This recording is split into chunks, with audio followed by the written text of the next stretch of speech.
Gutom ka, Dolor? Tara, luto tayo lasagna gamit ang ating mga JML's products.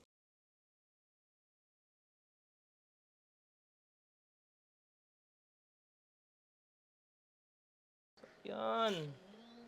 Gutom ka na, Dolor?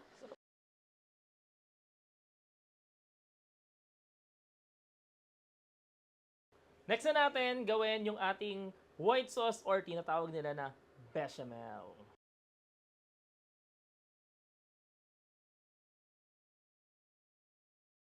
Yung lasagna.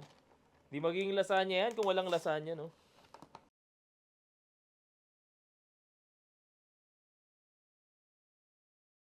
After set ng 170, magantay tayo ng 20 minutes para maluto siya.